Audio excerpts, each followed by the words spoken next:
This is the Weather Gazer Philippines, your trusted weather channel.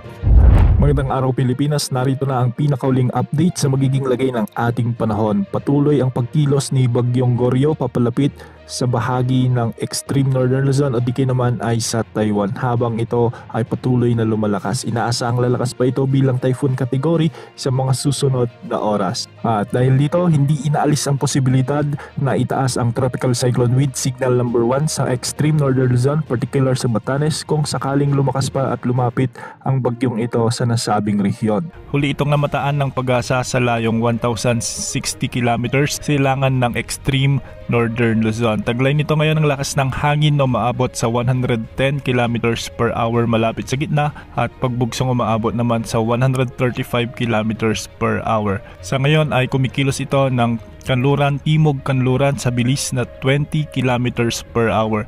Kung mapapansin natin ang kaulapan nito ay medyo lumalawak dahil ito ay may taglay na 300 kilometers na kaulapan o diametro mula sa gitna.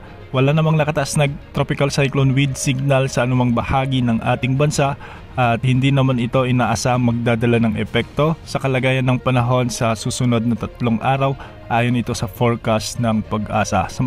Ngunit kung sakaling mag-southward pa ang pagkilos nito, ibig sabihin kung sakaling magtimog, kanluran pa ang pagkilos nito o mas bumaba ang track nito, hindi rin inaalis ang posibilidad na itaas ang tropical cyclone wind signal number 1 lalong-lalo na sa extreme northern Luzon sa bahagi ng Batanes Island. Sa mga susunod na oras ay patuloy ang pagkilos nito ng pakanluran at magtutuloy-tuloy ang pagkilos naman nito ng west-northwest bukas ng hapon. Kung makikita natin sa ating forecast track ay bahagya pang lalakas si Bagyong Goryo bilang typhoon category sa mga susunod na oras. Inaasang tatama ang sentro nito sa bahagi ng Taiwan bago ito makalabas ng ating area of responsibility sa araw ng Miyerkules o di naman ay umaga ng Huwebes. Ayon sa mga pagtataya, hindi naman nakikitang hahatakin nito o hihilain o palalakasin ang habagat maliban na lamang sa mga outer rain bands nito na makakaapekto sa may extreme northern Luzon. Ngayong araw ay makakaranas pa rin ng bagyang maulap hanggang sa maulap na kalangitan na may mga kalat-kalat na pugulan at thunderstorms sa malaking bahagi ng Negros Island Region, Western Visayas kasama na ang Zambales, Bataan, Cavite, Batangas, Occidental Mindoro,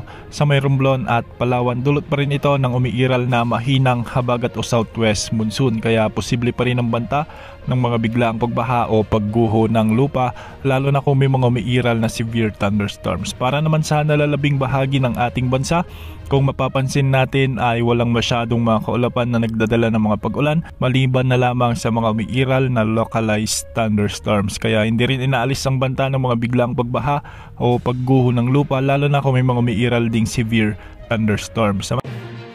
This is the Weather Gazer Philippines, your trusted weather channel.